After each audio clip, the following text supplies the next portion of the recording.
Bonjour Marc, comment ça va? Ah ben super, merci. Bonjour Aline. Je suis vraiment ravie de t'accueillir Marc parce que j'ai regardé un petit peu ton site internet, j'ai regardé la page de l'agenda. J'ai l'impression que tu es quelqu'un de très très très booké et de très très occupé. Donc voilà, ça me fait vraiment très très plaisir que tu aies pris du temps dans ton agenda entre guillemets de ministre pour participer avec nous au Monde en Rose ce week-end là. Samedi 15 et dimanche 16 octobre 2022. Et donc, il y a cet aspect-là déjà des choses, mais il y a aussi le fait que, voilà, c'est Marc Meurice qui vient, quoi.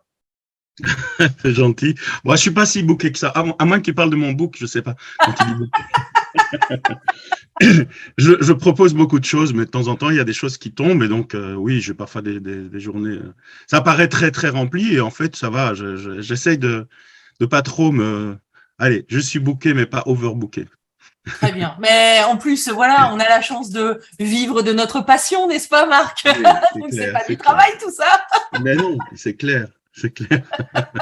Et même parce qu'il y a quelqu'un qui dit oui, tu passes beaucoup de temps sur Internet, etc. Mais c'est mon ancien métier, donc c'est même c'est même pas du travail non plus. Quand je mets à jour mon site, je m'amuse aussi, donc tout va bien. Chouette. Dis-moi, Marc, comment les cartes, comment le tarot est rentré dans ta vie?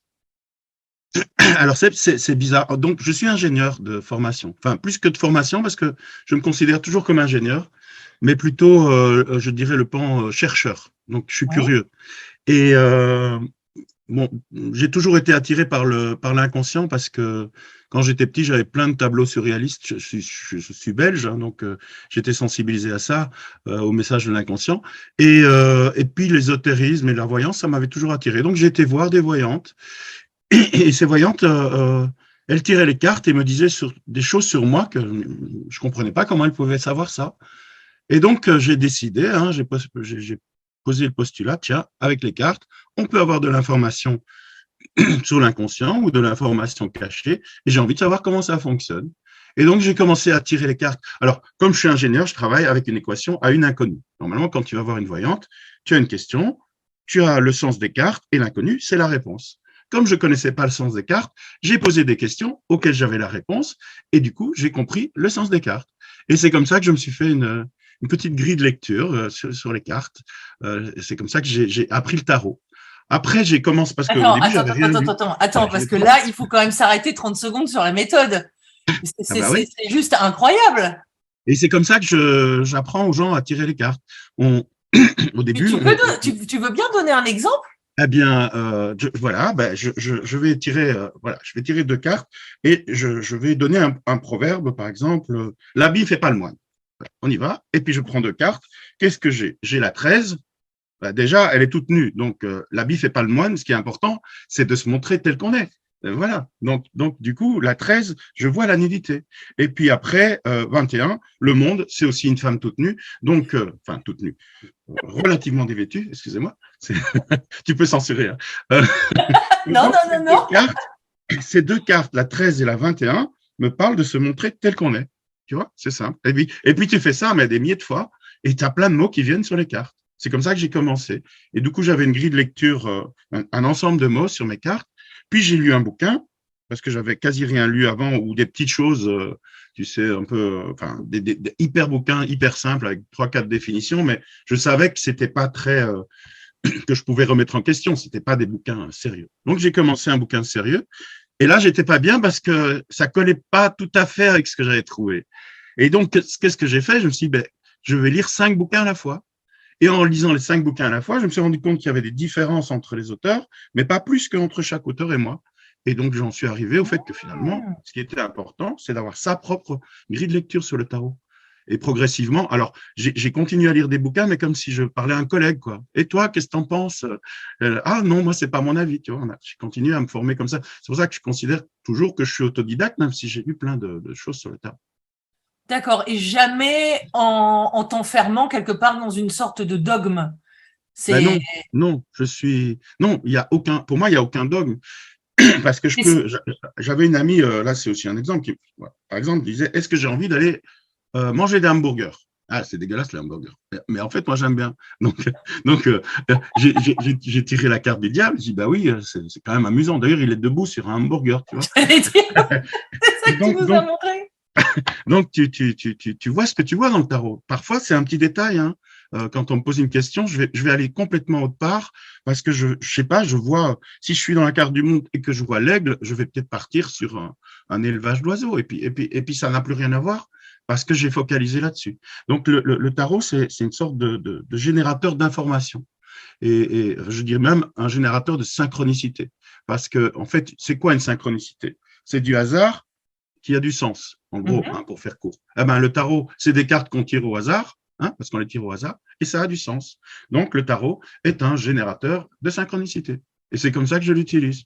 Et quand tu as une synchronicité, si ton chat passe dans le jardin, tu lui dis pas, est-ce que tu peux aller un peu plus à droite, un peu plus à gauche, tu prends ce qu'il veut. Quoi. Tu prends. Hier, j'étais sur une discussion sur le fait de euh, ouais, c'est un peu compliqué. Mais c'est une personne, donc j'ai une amie médium et on travaillait avec un défunt qui hésitait à se réincarner parce qu'il était déjà très loin dans la progression spirituelle. Et donc, on arrivait à la conclusion, mais il faut descendre pour pouvoir remonter. Parce que si tu te réincarnes pas, tu vas rester bloqué assez haut, mais pas tout en haut. Donc, redescends et après, tu vas pouvoir progresser. Et à ce moment-là, qu'est-ce qui se passe? La médium dit, on peut demander à ton chat? Je dis oui. Mon chat, il descend du canapé et il remonte de l'autre côté. C'est génial le truc comme ça. Voilà. Donc moi, les tarots, ils fonctionnent comme ça. Il y a des messages qui sortent. Enfin, c'est fantastique d'avoir appris comme ça, j'ai envie de dire, Marc, parce que et je suppose que tu en rencontres aussi aujourd'hui dans ta vie de tarologue. Il y a énormément de personnes qui finalement viennent vers nous et qui ont des a priori entre guillemets sur le Mmh. tarot, ou en tout cas qui ont énormément de dogmes dans la tête. Tu vois, avant qu'on fasse l'interview ensemble, je répondais à quelqu'un qui m'avait sympathiquement adressé un mail en me disant, bah voilà, je commence mon apprentissage, etc. J'ai lu sur Internet qu'il fallait pas tirer les cartes le dimanche parce qu'elles se reposent, Mmh. et il faut pas tirer les cartes le lundi parce que le lundi, elles mentent. En fait, c'est vrai, mais il ne faut pas tirer non plus les cartes le mardi, le mercredi, le jeudi, le vendredi et le samedi. C'est un message pour cette personne. Mais tu vois, et je me dis, et la première chose que je lui ai demandé, c'est, mais alors peut-être qu'il y a quelque chose que je ne sais pas, tu vois, peut-être que il y a une bonne raison pour laquelle il faudrait pas tirer les cartes le dimanche ou le lundi, j'en sais rien. Donc je lui disais, mais c'est quoi l'explication qui est donnée par la personne qui pose ce dogme, hein, d'une certaine Mmh. façon. Bon, puis parce que aussi, je t'avouerai que bah, ça me ferait rigoler de le savoir parce que je pense Mais, qu'on mmh, peut parfaitement tirer les cartes le dimanche ouais, et que non, elles ne mentent pas le lundi. ouais. Non, non, on Et peut tirer tous les jours. Mais par rapport à ce genre de choses, moi, je vais tester. On me dit, tu peux pas. mais voilà, oui, c'est Eh bien, ça. je Moi, vais dans ma tester. pratique, Je vais tester le dimanche, mais parce que j'ai beaucoup travaillé sur moi. Donc, je teste, et je vois que le dimanche, ça marche aussi bien que les autres jours. Un autre truc, on te dit aussi, il faut pas tirer deux fois avec la même question. Par exemple, c'est des choses que j'ai lues. mhm, Donc, comme je teste, je dis, ben, je vais tirer plusieurs fois avec la même question. Et ce que je me suis rendu compte, c'est que quand tu poses jusqu'à 6 fois la même question, c'est des parties différentes de toi qui répondent, et même des parties que tu vas normalement pas consulter. Donc, c'est super intéressant. C'est comme s'il y a 6 personnes autour d'une table, tu vois, tu as des gens dominants qui posent une question, ben, tu as toujours les deux mêmes personnes qui répondent. Et puis, à un moment, comme tu animes la table, tu te dis, et vous, madame, qui ne s'est pas exprimée depuis une demi-heure, qu'est-ce que vous en pensez? Ou vous, monsieur, qu'est-ce que vous en pensez? Eh ben, avec l'inconscient, c'est la même chose. En posant plusieurs fois la même question, j'ai même créé un petit protocole où on va justement faire parler les différentes instances de soi.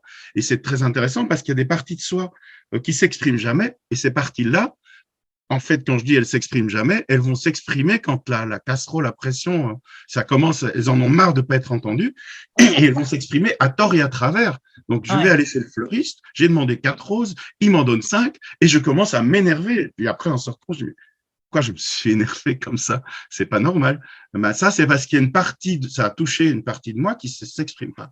Et en allant les interroger, finalement, c'est vraiment un travail de connaissance de soi et de rééquilibrage de sa psyché. On est plus intégré. Donc, on va pour ceux qui connaissent un peu le tarot, ben c'est une sorte de raccourci vers le monde. Parce que moi, je suis pas l'évolution 1, 2, 3. Moi, comme je tire les cartes au hasard, on est une fois 5, une fois 6, une fois 4, une fois 2, et puis on arrive à 21, si on veut. C'est ce qu'on appelle la voie du mât, ou la façon de suivre son instinct, ou enfin, je sais pas comment expliquer. Mais du coup, j'aime bien écouter les gens qui expliquent le tarot en partant de 1, de 2, etc. Mais moi, je trouvais ça, enfin, déjà, on part du battleur qui est hyper léger à la papesse qui est hyper fermée. Donc, dans la progression, moi, ça me parlait pas trop, quoi. Donc, j'ai dit, mais quelque part, les numéros, je les utilise pas trop. C'est intéressant d'aller voir les 22 cartes, mais dans n'importe quel ordre, parce qu'on va parler à son inconscient, et c'est parce que c'est un peu dogmatique de dire je commence par 1, puis 2, puis 3, puis 4. Ben non, on va prendre toute l'information, et en finalité, ce qui est intéressant, c'est d'avoir le sens des 22 cartes. Bah, d'autant que la vie n'est pas non plus linéaire Oui, c'est ça. et notre cheminement spirituel et le cheminement vers l'accomplissement de soi, il n'est pas linéaire, il est plein d'impasses, il est plein de labyrinthes, il est plein de je redescends, bah oui, pour mieux remonter sur mon cheval, pardon, et sur mon chemin. Mais oui, effectivement, les choses comme tu le dis ne sont pas linéaires. Mais j'aime bien l'image du labyrinthe parce que je la donne souvent. Il y a des gens par exemple, on dit choisir, c'est renoncer. Et tu dis, regarde un enfant qui rentre dans le labyrinthe. Il se dit pas, si je vais à gauche, je renonce d'aller à droite. Il avance. Donc choisir, c'est avancer. Donc on choisit, on regarde, on teste, on est dans une impasse, on fait demi-tour et puis on va de l'autre côté. Mais tout doit être testé. Il n'y a pas de. En fait, le dogme, c'est un peu le parent, tu vois, qui est au-dessus du labyrinthe parce que il est plus grand et qui dit à son enfant à gauche, à droite, à gauche, à droite. Mais l'enfant, il va l'envoyer péter. Il dit, mais c'est pas marrant, laisse-moi faire, quoi. C'est vrai. C'est vrai. Mais ça, tu vois, je viens de le noter. Choisir, c'est avancer parce que souvent, moi, je dis choisir, c'est renoncer. Ah ben, mais moi, je suis quelqu'un qui est un peu. Alors, ça se voit pas comme ça, tu vois, au premier abord, même quand on me connaît bien. Enfin, je sais pas ce que tu vas dire. Mais je suis quelqu'un qui est assez anxieux, qui est assez pessimiste. Et moi, j'ai non seulement tendance à voir le verre à moitié vide, mais en plus, il a été siphonné, on le remplira jamais. Tu vois, enfin. Alors, tu peux noter un deuxième truc. Et ça, c'est ma réflexion d'ingénieur. Tu as un verre à moitié rempli. Et puis, tu te poses la question, est-ce qu'il est à moitié vide ou est-ce qu'il est à moitié plein? La solution, c'est de prendre un verre 2 fois plus petit parce qu'il sera complètement rempli. Question de perspective. Voilà. C'est une question de perspective. Mais oui. Oui, et donc, tu vois, moi qui suis quand même plutôt sur le versant, tu vois, allez, on va dire pessimiste de l'existence. Et encore une fois, je cache bien mon jeu, hein. Mais voilà, moi je vais plutôt dire que oui, choisir, ça rime avec renoncer, tu vois. Et donc du coup, je vais être quelqu'un qui va être dans un certain regret, une certaine nostalgie de toutes les choses qui auraient pu être, tu vois. Et quand tu me dis choisir, c'est avancer. Alors là, ça change effectivement la perspective, et j'ai l'impression d'être sur le versant. Sur le versant ensoleillé, en fait, là, de l'existence. T'es plus sur le versant, t'es sur le verre avec. Le verre avec. Oui, le versant, le verre avec.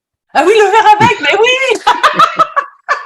Excuse-moi, j'y étais pas. Mais oui, c'est exactement ça. Le petit verre qui est tout plein. Voilà, et je suis avec. Je suis avec. Mais bref, donc tout ça pour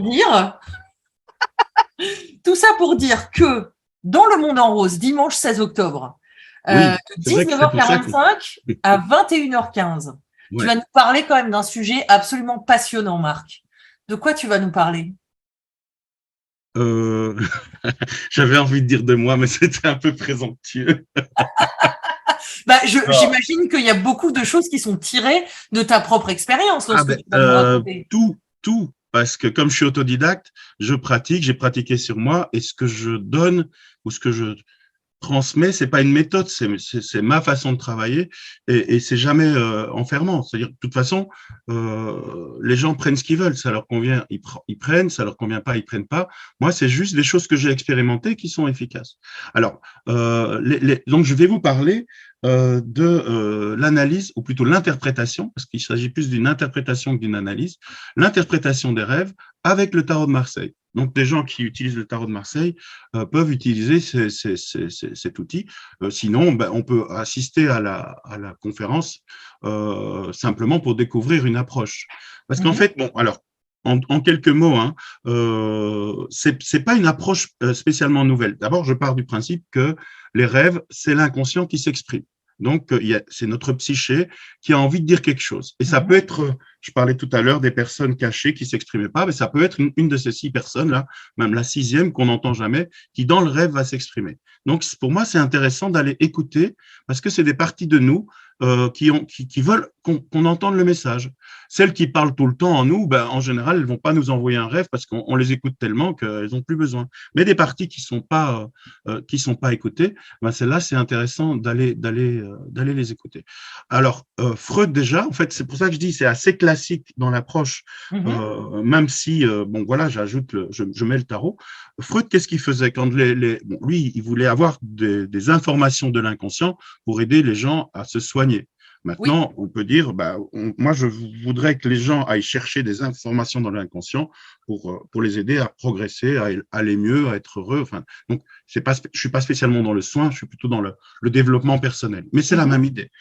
Et donc, qu'est-ce qu'il faisait? Freud demandait aux gens de raconter leurs rêves et il pointait les trucs qui lui paraissaient importants. Donc, les animaux, enfin, les éléments du rêve. Donc, je rêve d'une voiture, je rêve d'un corbeau, il pointait ça. Et puis aussi les éléments discordants. Donc, par exemple, je suis un arbre, je bouge mes branches et ça fait du vent. Là, on sent bien que c'est pas tout à fait la réalité, parce que normalement, hein, c'est pour ceux qui sont perchés, c'est le vent qui fait bouger les branches normalement. J'explique, hein, parce que parfois on ne comprend pas. Non, mais tu as raison, méthode scientifique. Oui, voilà. Donc ça, c'est des éléments intéressants. Et Freud, qu'est-ce qu'il faisait? Il faisait faire des associations libres. Après, Jung a repris ça aussi, hein. Mais déjà, Freud, il faisait faire des associations libres aux gens. Donc, par exemple, vous avez rêvé d'un renard, dites-moi ce que ça vous raconte. Et puis, il disait, renard, nature, liberté. Et puis, vous avez rêvé d'une falaise. Qu'est-ce que le renard arrive près d'une falaise? C'est quoi la falaise? Ah, dans la falaise, je vois une grotte, un ermite. Et donc, après, il mettait les mots qui sortaient de ces associations libres, hein, liberté, ermite. Donc, vous êtes comme un ermite, vous vous sentez enfermé dans votre caverne et vous avez envie d'en sortir. Et puis, du coup, il racontait une autre histoire avec le rêve. Ici, c'est la même chose, à part que, au lieu de faire des associations libres aux gens, je vais simplement demander au tarot, alors c'est quoi le renard? Et je fais un tirage. Et le tarot répond. Et puis, c'est quoi la falaise? Je fais un tirage et le tarot répond. Et puis, ça me permet de raconter une autre histoire qui est la symbolique du rêve, qui est le message du rêve. Voilà, ça c'est le principe de base. Après, on verra un petit peu les rêves prémonitoires, les cauchemars, etc. On ira voir un peu tout ce que cela signifie. Les rêves des vies antérieures, parce que même si c'est une vie antérieure qui se manifeste, pour moi, ça reste cohérent avec mon approche, parce qu'une vie antérieure, qu'est-ce qu'il y a? C'est qu'elle a, en admettant que ça existe, hein, même ça, enfin, moi, j'accepte le principe, je le prétends pas, mais si on a eu une vie antérieure, ça a laissé des traces dans notre psyché aujourd'hui. Donc, si j'ai rêvé que j'étais un viking, dans ma psyché, il y a un viking qui agit quelque part. Et donc, je vais me connecter à ce viking aujourd'hui. J'ai pas besoin de savoir si ça vient d'une vie antérieure ou pas. Et en fait, c'est la même chose. On a l'information. Et donc, on va aller interroger le viking qui va nous dire, par exemple, là, je tire une carte, c'est Odin, en fait. Vous savez, le pendu. Ça ne peut être que lui. Donc, le viking, c'était un premier accès à la connaissance, mais une connaissance qui était non dogmatique, justement, puisque Odin, enfin, c'est Odin, ouais, il s'est pendu un arbre à l'envers, comme le pendu, et tout d'un coup, après 7 jours, il y a les runes qui lui sont apparues, runes tarot, hein. Donc, je vous ai raconté un rêve de quelqu'un qui a découvert le tarot de façon bizarre, un peu comme moi. Écoute, moi je trouve ça absolument fascinant. Moi, je suis quelqu'un, j'ai du mal à me rappeler de mes rêves, en fait, Marc. Est-ce que tu as des conseils ou une technique pour essayer de rêver? Alors, rêver, ben, on rêve tous et toutes, Ouais, ouais. mais pour s'en rappeler surtout, pour avoir Oui, du matériau inconscient à travailler. Parce que moi, oui, j'en ai c'est ça. pas beaucoup. Et si je te racontais le dernier rêve dont je me souviens, j'ai rêvé que mon mari m'offrait un pick-up noir. Eh ben voilà. Mais ça suffit, hein. On va voir c'est qui le mari, parce que le rêve te raconte une histoire avec des éléments de la vie courante. Mais en gros, qu'est-ce Ouais. qu'il te dit le rêve? Il te dit, tu te rappelles l'émotion que tu aurais si ton mari t'offrait un pick-up noir? Et là, ça fait monter une émotion. Eh ben, le machin dont je veux te parler, c'est la même émotion. Et donc, c'est peut-être pas ton mari et c'est peut-être pas un pick-up. Hein, pour la faire rapide, là, hein, parce on n'a pas vraiment le temps. Il y a quelque chose. Le mari, ça représente ton identité profonde. Donc, tu rêves que ton identité profonde, j'ai tiré l'arcane 13. Et le pick-up, ça représente le valet de coupe, c'est-à-dire au service du cœur. Donc, tu rêves que ton identité profonde soit entièrement dédiée au service du cœur. Et il y a quelque chose qui te pousse là, et tu voudrais davantage encore servir les autres et amener du bien aux autres. Et pour ça, il y a juste un truc à faire, c'est de voir la vie de façon plus positive, ce que tu m'as expliqué tout à l'heure. Donc, tu fais un travail pour rendre le positif le négatif et tu vas développer ton cœur par rapport aux autres. Tu as vu, c'est comme c'est simple. Hein. Là, je suis un peu rapide, mais c'est parce qu'on n'a pas trop le temps. Non, mais c'est totalement bluffant. J'ai envie de dire, ben, je te dois combien? Mais écoute, tu me payes ce que tu veux et tu mettras ça au profit de la vie en rose, du monde en rose, pardon. C'est gentil. Mais non, non, blague à part, c'est ah ouais, c'est vraiment incroyable. C'est bon. Ah, Mais alors, est-ce que tu as un ça te plu. conseil pour qu'on se souvienne de nos rêves? Alors, oui, déjà le fait d'avoir envie, Ah oui. parce que il y a une Ah oui, partie de toi non, mais t'as qui veut pas carrément aller raison, voir. hein. C'est vrai que si t'as pas envie ou que t'as peur, C'est ça. ça va Après, bloquer. il y Ouais. a des trucs, c'est-à-dire que tu dois quelque part, tu dois mettre un objet à côté de ton lit, un objet inhabituel. C'est pas l'objet en soi qui est important, c'est de mettre quelque chose d'inhabituel à côté de ton lit. Et avant de t'endormir, tu dis, cet objet, ça va me servir à me rappeler de mon rêve. Et donc, c'est possible qu'il arrive dans ton rêve ou que quand tu te réveilles, l'inconscient déclenche tu vois, comme un souvenir du rêve. Donc, un objet, ça peut être n'importe quoi. Hein. Tu prends, voilà, j'ai un super Stabilo Boss ici, rose. Ah, c'est rigolo. J'ai pas fait exprès. Tu mets ton Stabilo Boss. Ouais, c'est la marque, hein, mais ça peut être n'importe quel crayon. Un crayon rose à côté de ton lit. Oh oui, ou un bol de riz, puisque je me suis trompé. Tu mets un bol de riz euh, à côté de ton lit. Et je prends quand je me trompe, c'est souvent signifiant. Donc, pour toi, peut-être que plutôt que le stiff rose, puisque c'est quand même quelque chose que tu travailles beaucoup pour le moment, tu mets un bol de riz. Un bol de riz à moitié rempli. Ben oui, par rapport à tout ce qu'on s'est dit déjà dans notre conversation.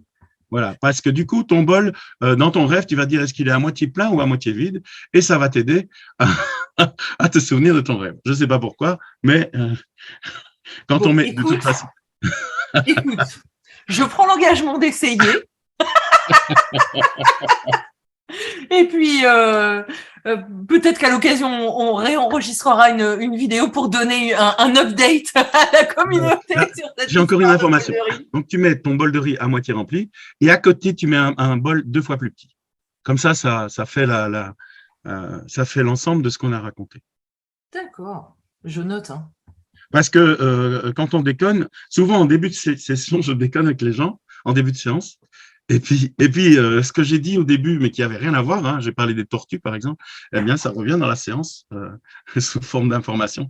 Mais c'est chouette parce que du coup ça fait une boucle. À la fin de la séance, je retrouve des trucs que j'ai dit au début, quoi, sans même y penser. Et alors, du coup, parle-nous un peu du travail que tu fais avec tes consultants.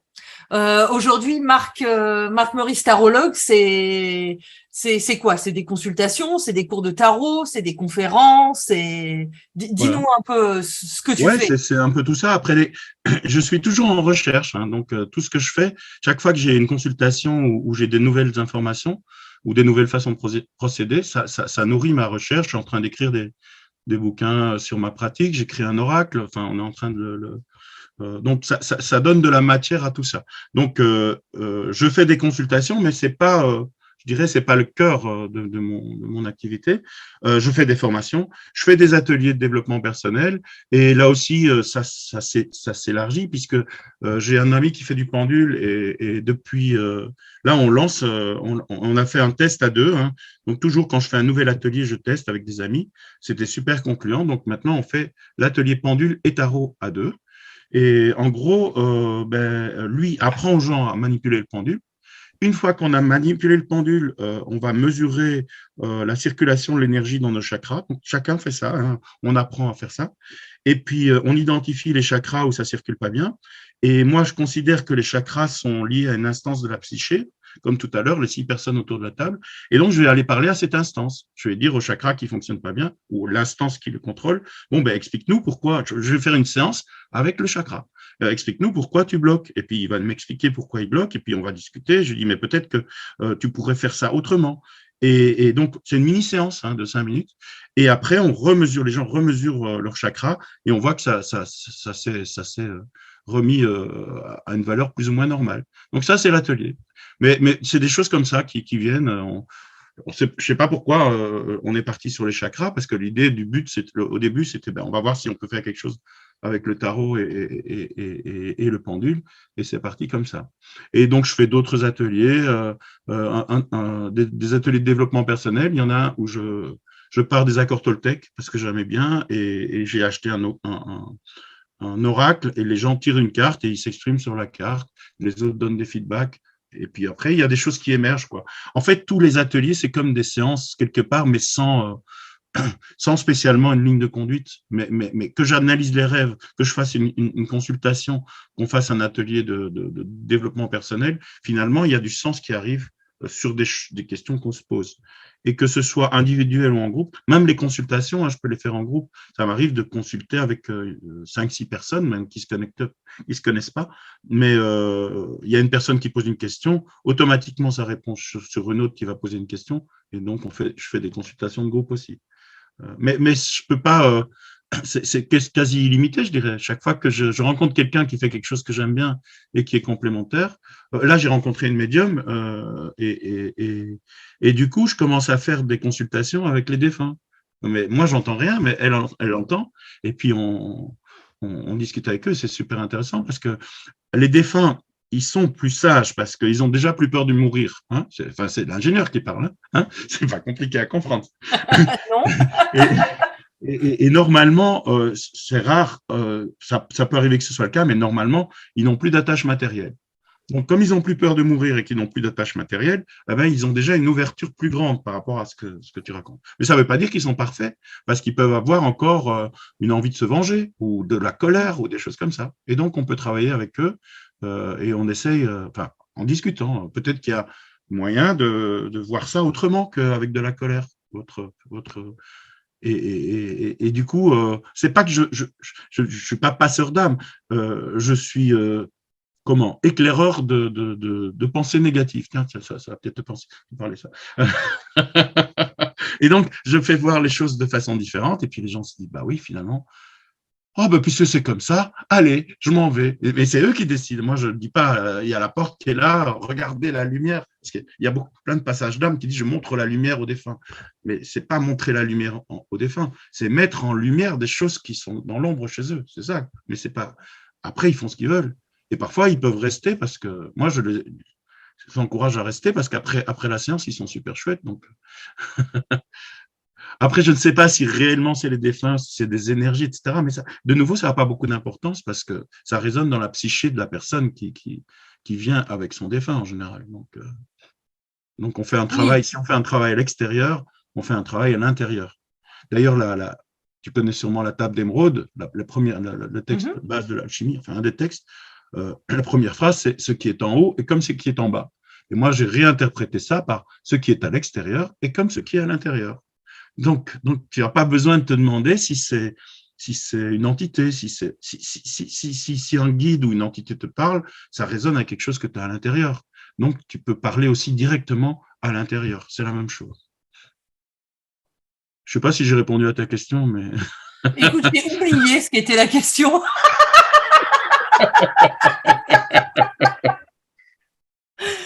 Non, mais c'est absolument passionnant. Moi, c'est un truc, tu vois, tout ce qui est voilà, âme, défunt, etc. Je suis un peu flippette, tu vois, sur ces aspects-là. Donc c'est quelque chose qui me fait un peu En fait, il faut juste considérer… Ouais, qui me fait quand même un peu, ouais, qui me fait un peu flipper quand même. Ouais, Ouais. mais tu dois considérer que l'invisible, c'est comme le visible. Quand tu vas sur une place, tu connais personne, tu vas te dire, tu veux savoir l'heure, tu vas demander à n'importe qui. Tu vas pas te dire, oh là, celui-là non, je dois me protéger, je vais d'abord mettre ma camisole avant de demander l'autre. Mais c'est la même chose avec les défunts, en fait. La seule chose, c'est qu'on a moins d'infos, mais parfois, quand on va demander au hasard dans la foule, on n'a pas d'infos. Il y a une personne qui passe et on demande l'heure. Ah ben, les défunts, c'est la même chose pour moi. Il y en a qui peuvent être agressifs, il y en a d'autres. Mais c'est pour moi, il ne faut pas se protéger. On va voir s'il est agressif, on lui dit, bon, ben, monsieur, au revoir. Ça vous m'intéressez pas. C'est le principe même, en fait, de pouvoir être en contact et en communication avec des entités ou des énergies, voilà, accrochées à des personnes décédées. Sur le principe, tu vois, ça me fait un peu flipper. Mais… Ouais. On va voir pourquoi. Vas-y, tire une carte. Ouais, c'est le mât. En fait, c'est juste une ouverture des possibles, c'est tout. C'est augmenté. Et ce qui est chouette dans l'invisible, c'est qu'il y a beaucoup moins de restrictions, quoi. Tu fais des trucs comme ça et ça marche. Dans le visible, j'essaie de faire bouger mes objets, mais j'y arrive pas. Hein. Dans l'invisible, ça va. Dans l'invisible, tu fais bouger tout ce que tu veux. Bon, bah écoute, je retire de notre conversation qu'il faut que je prenne peut-être la vie d'un côté peut-être un peu plus léger, tu vois. Et, ouais. Mais non, laisse-le. Parce que tu dis, je retire de notre conversation. Non, enfin, oui, enfin, ouais, mais je te sens venir, là. Dans 2 minutes, je vais dire, t'es pas belge pour rien, toi, Marc. Hein. C'est un sens de l'humour à montrer, qui est très propre à… Ouais, mais ça permet la légèreté, quoi. Moi, il y a des gens qui passent, il y a des gens que je vais jamais prendre en consultation. Sur un salon, je vois des gens qui sont… Parfois, ils s'arrêtent. Mais comme je déconne tout le temps, ceux qui n'ont pas envie de rigoler, ils vont autre part. Hein. Aussi, j'aime bien rigoler. Oui. Donc, en tout cas, ce que je retire de notre conversation ou ce que j'y laisse, c'est aussi ce truc et astuce là que tu m'as donné pour essayer de me rappeler un peu mieux de mes rêves. Ouais. Et en fait, Marc, voilà, je vais te donner 2 rendez-vous. Donc, notre premier rendez-vous, évidemment, c'est le dimanche 16 octobre pour ta conférence Interprétez vos rêves avec le tarot de Marseille. Ce sera de 19h45 à 21h15. Et je vais peut-être me laisser, je sais pas, 3 mois peut-être, et je te redonne rendez-vous dans 3 mois et on refera une petite vidéo et je te livrerai mon cahier de rêves si toutefois j'ai réussi à noircir des pages. Super. Mais tu as vu, en fait, tu n'as même pas besoin de te rappeler beaucoup. Hein. Ton mari qui t'offre un 4x4, ça suffisait, on a déjà de l'information. Tu n'as pas besoin d'avoir 2 heures de rêve. Hein. Tu as besoin d'avoir une situation, c'est tout. Hein. Ça suffit. Hein. Donc, tu te rappelles tes rêves puisque tu me l'as raconté. Ah, celui-là, oui, mais je te dis, c'est tellement rare que… Bon. Oui, mais ce qui est rare est cher. C'est faux, en fait.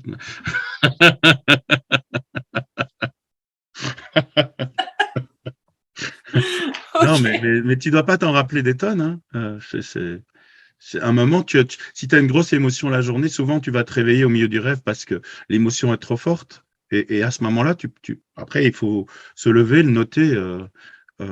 C'est parfois compliqué. Il faut aussi avoir cette discipline-là. Alors, ce que je fais aussi parfois, parce que je me réveille souvent la nuit, c'est à ce moment-là que le rêve est le plus clair, c'est quand il y a eu quelque chose de trop fort et que tu te réveilles.